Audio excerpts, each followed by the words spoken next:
82% of the respondents indicated that some or all of the conditions improved when they reintroduced meat.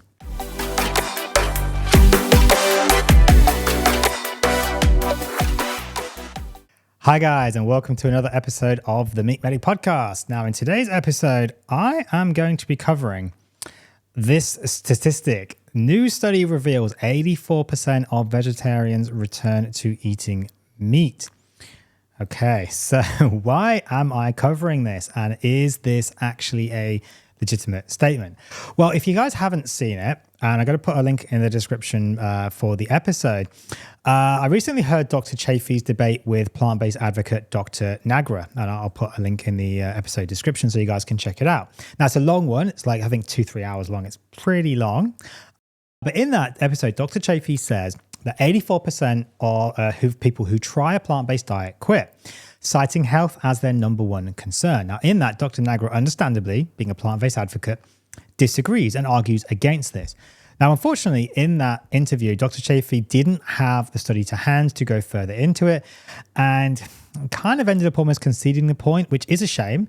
So I wanted to review the study and actually dive further into this to see, is this actually a genuine statistic, or is this something that's just made up? Is this dogma? Is this propaganda? Or is it actually genuine? So as far as I can tell, this statistic actually comes from the Humane Research Council. And this is just an article I pulled up here from Science Alert. So new study reveals 84% of vegetarians return to eating meat. And it's from December 2014. So it's quite an old statement here, actually. So the research was conducted by this US Humane Research Council, an organization that provides research to animal protection groups as part of their new project to promote meat-free diets to the American public. Now, I couldn't actually really find this Humane Research Council. The only kind of information I could find, I mean, this is just from this website, I don't know, Idealist, org. I mean, I was Googling the Humane Research Council. All I can find is actually, essentially references to this Australian company, which when you click through this Humane Research Australia, I'm not sure if this is who actually funded the research or what the deal actually is. It was almost 10 years ago, in all fairness. But we're going to actually have a look at this, and we're going to actually dissect this a little bit. So as far as I can tell, this is the study that we're actually looking at here. So study of current and former vegetarians and vegans by, as we can see it here, the Humane Research Council. If you can see it on the screen here, I'm sharing it. And what I wanted to do was go through this and actually dissect this kind of statement, dissect this 84%. Is this actually a genuine stat that we can essentially use, that we can have confidence in using? Or, as Dr. Nagra says, is it actually made up and it's been essentially disproven? So let's have a little look at the study. So HRC and this, website it links to, this for analytics. I mean, they kind of seem to be essentially plant-based advocates. And as far as I can tell, this is the study that we're getting this, kind of information from. So it was kind of hard to find the actual study, but I'm pretty sure this is the one that we're talking about. So bearing in mind, these are plant-based, advocates that are either funding or writing this study. So this whole kind of paper has been written with this kind of plant-based lens, so to speak. So we're going to take some of it with a very slight pinch of salt, but it's interesting because actually, it did kind of show there was actually quite a few issues with plant-based diets. So the key takeaways from the study, if all you want is the key takeaways, that's fine. 84% of plant-based dieters, so that's vegans and vegetarians, quit. And this is where that statistic comes from. So it is true. This was from a plant-based advocacy group, and this was their study. So this isn't carnivores. This isn't meat eaters saying, plants are really bad and you should quit and whatever. No, this is a plant-based advocacy group doing a study on plant-based diets. 84% of plant-based dieters quit. So that is vegans and vegetarians quit. About a third of those that quit within the first 3 months, and over half quit within the first year. There are 5 times as many ex-vegetarians and vegans, so ex or former plant-based dieters, which then are current plant-based dieters, which is where this kind of 84% statistic comes from. I'm not going to do the maths, but that's basically where this comes from, that 84% of people actually kind of quit. People were more likely to quit if they transitioned quickly onto the plant-based diet. I think possibly, although this is just my opinion, because maybe they had a very noticeable, immediate or fairly immediate deterioration in health, or they didn't find improvements in health. We're going to come back to that in a moment. Over half quit despite going plant-based to improve health, suggesting, but not proving, that health did not improve for the majority of people. And even with domestic support, in other words, living with a plant-based dieter, 16% of plant-based dieters still quit the plant-based diet. That's kind of important. They're actually getting support at home. They're living with plant-based dieters in the house, and yet 16% of them still quit, despite that support at home. So I think this is where this statistic comes from. This kind of 84%, that we're kind of talking about here. But what about this thing that they quit because of health? Citing health as the major concern. And I think that seems to be the sticking point in this argument that Dr. Chafee and Dr. Nagra were having. I think it's fairly clear that 84% of plant-based dieters quitting is actually a pretty genuine statistic, because basically this is what the study actually shows. I'm just going to bring it up here. It is in here somewhere. So 84%. So put differently, 84% of vegetarians/vegans abandon their diet. So it's literally in the study. That's very interesting when you compare it to the carnivore diet. So when you compare this to the carnivore diet, which showed about 95% satisfaction with the diet. Let me just bring it up on the screen actually here. So this paper, Behavioral Characteristics and Self-Reported Health Status Among 2029 Adults Consuming a, quote, carnivore diet. I guess they put quote because it's not kind of an official diet. Let's just go down to the results here. So to be fair, these people were going on it 6 months or more. So, we don't know how many actually quit. And this was an observational study, and it wasn't the best study, I know. We can do another episode on this if people do want me to. But let me just go down to, where is it here? So, participants reported high levels of satisfaction and improvements in overall health, 95%. Well-being, 66 to 91%, and various medical conditions, 48 to 98%. That's quite a spread, of course, but up to potentially 98% improved. So I think that's quite a big statistic, that 84% of plant-based dieters quit, mostly within 6 months, but basically vast majority within a year. And 95% of people doing the carnivore diet actually had satisfaction with the diet. I just think that's a very interesting, difference. But what I want to look at here is this claim that they quit because of health, and health reasons were the reason why they quit. Now, I don't think the data actually really supports that. If we go back to the study here, I think where this is coming from, because it doesn't say anywhere in this paper, I've had a look through this paper, I've read this paper like 5, 6, 7 times now. I can't find anywhere where it says that they quit because of health reasons. So I'm not sure that we can draw that conclusion from the data. It's not specified anywhere in there. But what it does say is that 58% of people, let me find it in here for you, 58% of people wanted to improve their health. Here we go. The only motivation cited by a majority of former vegetarians, vegans, 58%, was health. If the majority of people wanted to improve their health, over 58%, so technically that is the majority, or quote unquote most. If most people wanted to improve their health, but yet quit anyway, it is a reasonable assumption that they quit because they didn't see improvement in their health. Therefore, you can infer that they quit for health reasons. Now, it might be a slight stretch, and there's a bit of an assumption and an inference, but it's not an entire stretch. I think it's reasonable to assume that they didn't get benefits in their health that they were looking for, therefore they quit. So yes, in a slightly roundabout way, you could say that they quit because of health. In a more roundabout way, you could say, and I think it's often quoted as the 84% of vegans quit, the majority citing health concerns as the primary reason for quitting. I'm not sure that really is reflected in the paper. Yes, it's probably the case. And there is definitely an inference that they quit because they didn't get the health benefits that they were looking for.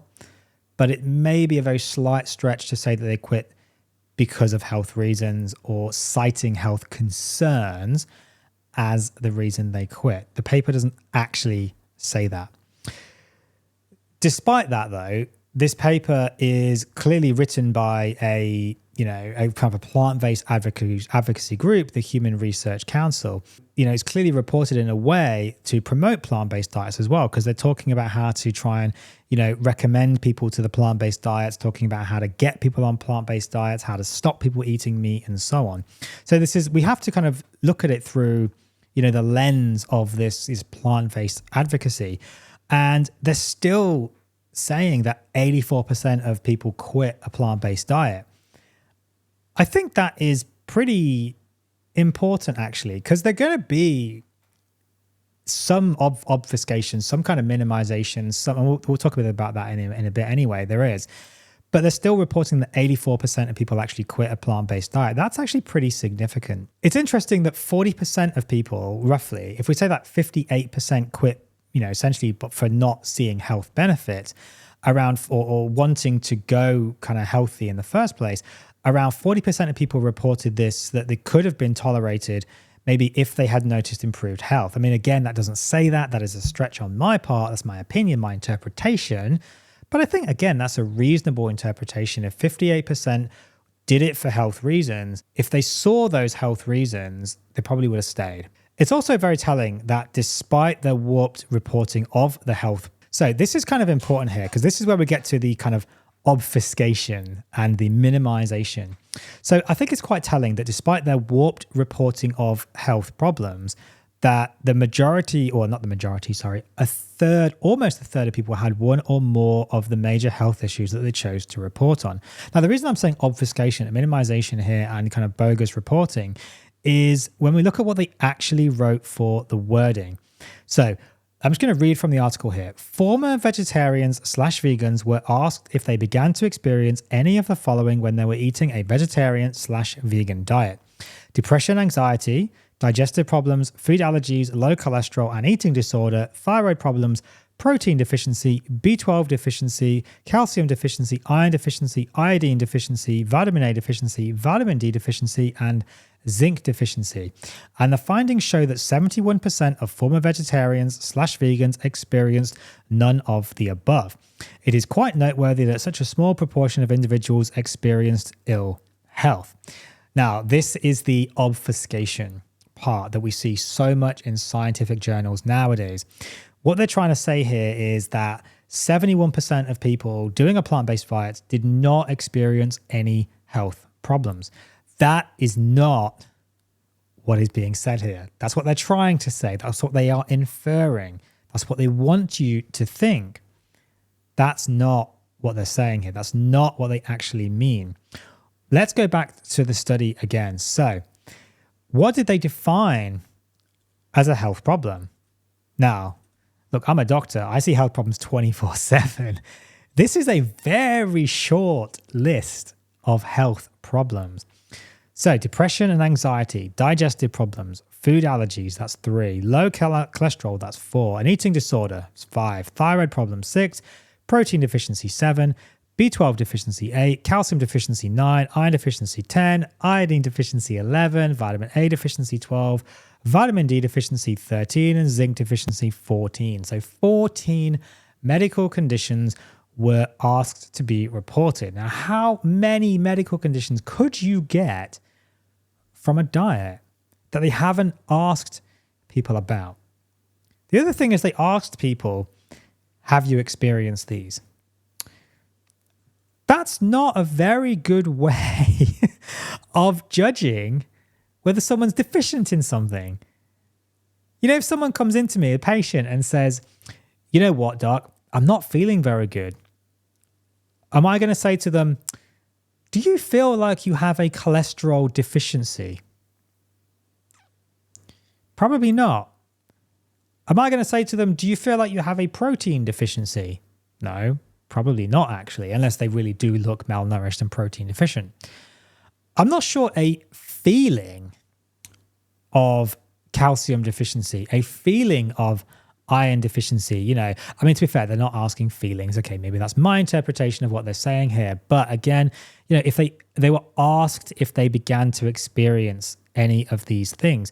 And it later says in the article that half these people, I mean, not half, but some of these people didn't even get any blood tests or anything. They weren't even aware of what deficiencies they might even get. So I don't think it's very good to say that these people didn't experience these problems when they probably weren't even checked for it. And this is the problem with observational studies. You know, you can't do all these things because it's just asking people, well, what did you think happened? You know, it's pretty terrible reporting. So even then, I'm ranting a little bit, even then, almost a third of people, 29% of people that quit the plant-based diet did get health problems, as they have defined, which is a very, very, very, you know, tight definition of health problems as well. So those 14, 15 or so problems that they've defined, almost 30%, almost a third of people got some issue with just those 14, let alone like whatever else, you know, they actually had. Bigger than this though, bigger than this. Actually, no, I want to go back to the carnivore diet. So let's go back to the carnivore diet. So up to 98% of people showed improved health. So in their medical conditions, 95% of people improved satisfaction and health, well-being 66 to 91%, various medical conditions 48 to 98%, diabetes medication use 84 to 100% of people reduced diabetes medications. That is pretty damn significant. Or across the board, 100%, up to 100% of diabetes medications were stopped.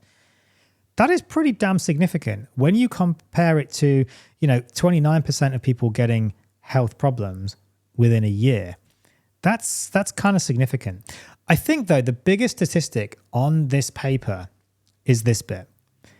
Respondents who indicated they began to experience at least one of these conditions were asked if it improved after they started eating meat.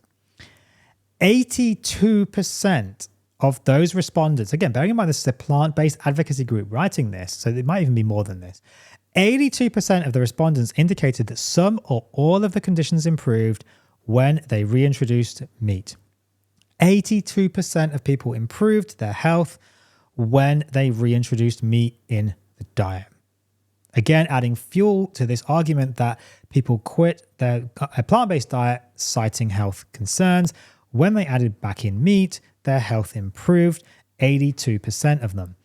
The most typical timeframes for improvement were within 2 to 6 days, 20% of people, within 1 to 3 weeks, 33% of people, and within 1 to 3 months, 22%.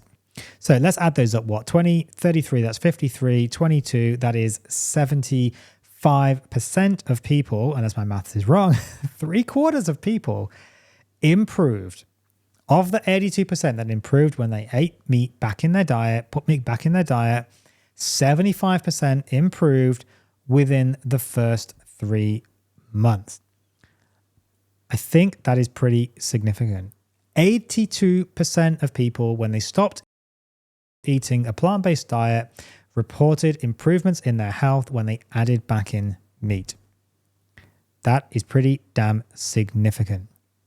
More than a third, 37% of former vegetarians and vegans, this is people that stopped plant-based diets, indicated they are interested in resuming a vegetarian or vegan diet, but only half of those, or just over half, 59% to be fair, said they are likely or very likely to do so. Now, this is basically being written like this is an amazing thing. Over half of people said that they wanted to restart a plant-based diet, but is that the case? No. So a third of people were interested in resuming a vegan or a plant-based diet, a vegetarian or plant-based vegan diet. Interested.